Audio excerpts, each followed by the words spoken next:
Hello friends, नमस्कार। स्वागत है आप सभी का आपके अपने चैनल CCC वाईफाई स्टडी पर। तो आज के इस क्लास में सुबह की क्लास में छूटे हुए क्वेश्चन कराएंगे, क्योंकि मॉर्निंग में जो लाइव क्लास करा रहे थे उसमें नेटवर्क प्रॉब्लम की वजह से कंप्लीट क्लास नहीं हो पाई थी। तो जितने भी क्वेश्चन वहाँ पे छूट गए थे वो सारे इस क्लास में कवर करेंगे, ठीक है। तो जिन बच्चों ने मॉर्निंग की क्लास नहीं देखी है आप लोग देख सकते हैं। इससे पहले के जो क्वेश्चन होंगे वो उस क्लास में आपको मिल जाएंगे, मॉर्निंग वाली क्लास में आपको मिल जाएंगे, ठीक है। तो यहाँ पर हम आपको बताते हैं 20 नंबर का क्वेश्चन, जिसमें पूछा था कैल्क में लेफ्ट इक्वल लेफ्ट, उसके बाद लिब्रे ऑफिस कैल्क 7 का मान कितना होगा। अगर इस प्रकार से फार्मूला आता है आपके एग्जाम में तो इसका कितना मान होगा, क्या वैल्यू होगी इसकी। तो यहां पर हो जाएगा हमारा ऑप्शन बी लिब्रे ऑफ।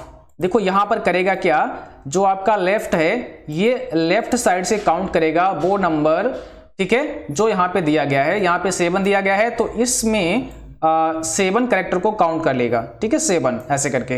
अगर यहां पे राइट दिया होता तो राइट साइड से 7 कैरेक्टर को काउंट कर लेता। नंबर यहां पर कोई भी हो सकता है, जो भी नंबर होगा उतने कैरेक्टर ही आपको देखने होंगे अपने ऑप्शन में, ठीक है। और अगर यहाँ पे लेफ्ट लिखा है तो लेफ्ट साइड से, और राइट लिखा है तो राइट साइड से। तो यहाँ पर हमारा ये हो जाएगा लेफ्ट से लिब्रे ऑफ, ठीक है। अगला क्वेश्चन है, निम्न में कौन सा फंक्शन ट्रू को फॉल्स और फॉल्स को ट्रू बताता है। कौन सा फंक्शन है जो ट्रू वैल्यू को फॉल्स बताता है और फॉल्स वैल्यू को ट्रू बताता है। चलिए जवाब करिए, यहाँ पे करेक्ट आंसर क्या होगा।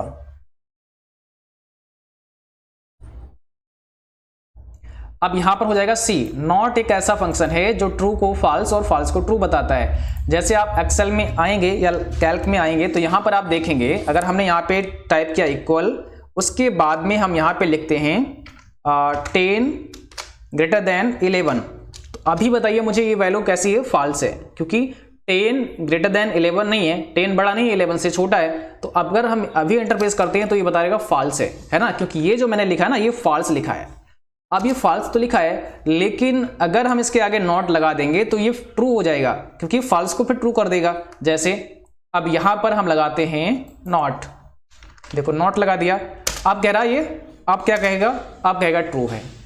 तो कहने का मतलब है कि जहां पर नॉट लग जाएगा ये, वो क्या करेगा, जो वैल्यू फॉल्स होगी उसको ट्रू कर देगी और जो ट्रू होगी उसको फॉल्स कर देगी। अभी कह रहे हैं कि यहां पर 10 बड़ा नहीं है 11 से, ठीक है, तो सही है, क्योंकि यही तो है।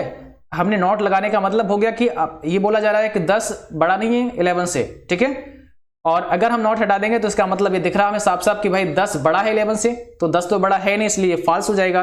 और जब हमने नॉट लगा दिया, ठीक है, अब आप कह रहे हैं कि 10 बड़ा नहीं है 11 से, तो ये तो सही बात है, इसका मतलब यहाँ पे ट्रू हो जाएगा। तो ये करता है आप नॉट वाला फंक्शन, ठीक है। उम्मीद है समझ में आया होगा आपके।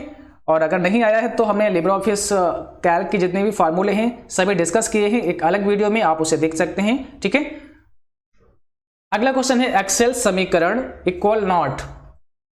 अब यहां पे देखो 10, 11 का मान कितना होगा, अभी अभी मैंने इसी एग्जांपल को समझाया था। तो अब इसका मान पूछा, इसकी वैल्यू क्या होगी, बताइए इसका जवाब क्या होगा, आंसर क्या होगा अगर आप ऐसा लगाते हैं तो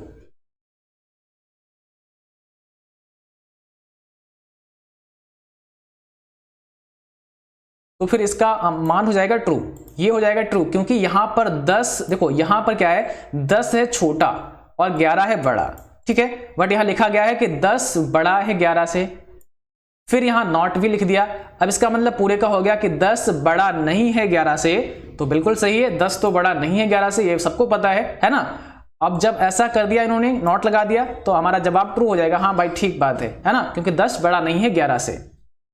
और अगर यहां पे नॉट ना होता तब हमारा जवाब फॉल्स हो जाता, क्योंकि हमें पता है कि 10 है छोटा और 11 है बड़ा। कैल्क में किसी सेल के कंटेंट को फॉर्मेट एज नंबर करने के लिए किस शॉर्टकट की का इस्तेमाल करते हैं। किसी कंटेंट को फॉर्मेट एज नंबर करने के लिए कौन से शॉर्टकट का इस्तेमाल करते हैं। 23 का जवाब क्या होगा।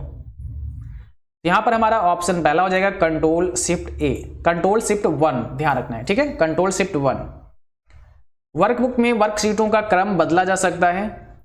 वर्कबुक में जो वर्कशीटें होती हैं उसमें क्रम को आप बदल सकते हैं, उसको आगे पीछे कर सकते हैं, बिल्कुल आप क्रम चेंज कर सकते हैं, बदल सकते हैं। तो हमारा ऑप्शन पहला यहां पे हो जाएगा ट्रू।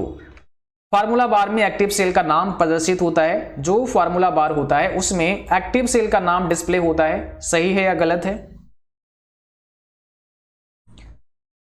ये हो जाएगा वी, फॉल्स हो जाएगा। नहीं, ऐसा नहीं होता है। जब आप कैल्क में आते हैं यहां पर देखिए आपके सामने एक तो ये होता है फार्मूला बार, जहां पे फार्मूला होता है।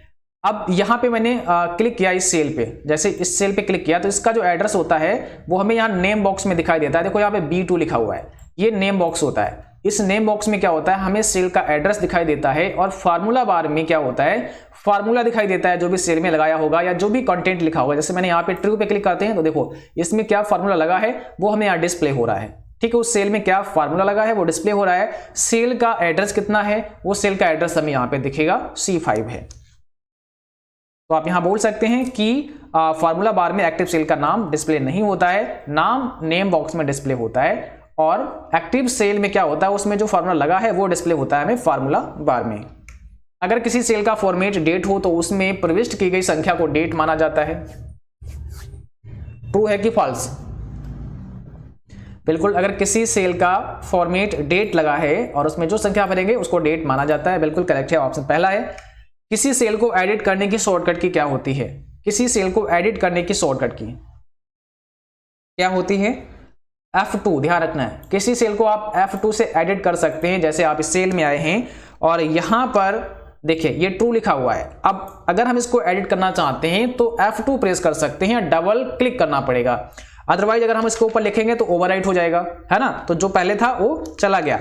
तो इसको एडिट करने का क्या होता है, आप F2 प्रेस कर सकते हैं। किसी सेल में आपने कुछ लिखा, जैसे मैंने यहाँ लिखा फॉल्स, अब इसको मुझे एडिट करना है तो यहाँ पे क्लिक करेंगे एक बार, उसके बाद F2 दबाएंगे तो देखो ये कर्सर बन के आ गया। अब इसके आगे भी हम कुछ लिख सकते हैं, ठीक है। हम इसके आगे जैसे मैंने कुछ लिख दिया, लिख सकते हैं ऐसे करके, तो ये हो जाएगा एडिट। इसका मतलब हम F2 प्रेस कर सकते हैं। अगला प्रश्न आपको बताना है, कैल्क में सबसे अंतिम रो पर जाने के लिए कौन सी शॉर्टकट की प्रेस करते हैं? लास्ट रो पे जाना है तो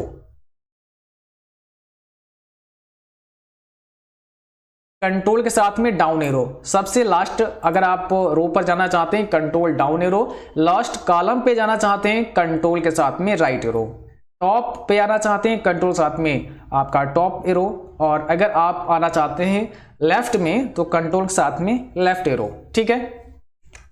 कैल्क में फुल स्क्रीन जूम करने की शॉर्टकट की क्या होती है? अगर आप फुल स्क्रीन जूम करना चाहते हैं तो उसकी शॉर्टकट की क्या होती है? 29 का आपको जवाब करना है। ऑप्शन बी कंट्रोल शिफ्ट और जे, कंट्रोल शिफ्ट और जे होती है फुल स्क्रीन की शॉर्टकट की। कैल्क में कुल कितने प्रकार के चार्ट इंसर्ट कर सकते हैं? कुल कितने प्रकार के चार्ट इंसर्ट कर सकते हैं कैल्क प्रोग्राम में? तो करेक्ट आंसर है यहाँ पर 10, ऑप्शन हमारा बी हो जाएगा, 10 प्रकार के, ठीक है। और अगला क्वेश्चन पूछा है IBM के फाउंडर हैं, IBM के फाउंडर कौन है? ये भी काफी इंपॉर्टेंट प्रश्न है, तो आपको जल्दी से बताना है यहाँ पे राइट आंसर क्या हो जाएगा।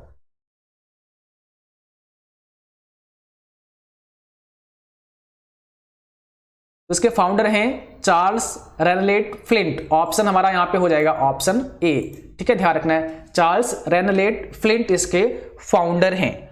और अगर आपसे पूछें कि IBM का फुल फॉर्म क्या होता है, तो इसका फुल फॉर्म होता है इंटरनेशनल बिजनेस मशीन, इसका फुल फॉर्म होता है इंटरनेशनल बिजनेस मशीन। और इसके CEO कौन है? अभी अरविंद कृष्णा इसके CEO हैं IBM के, ध्यान रखना है, ठीक है।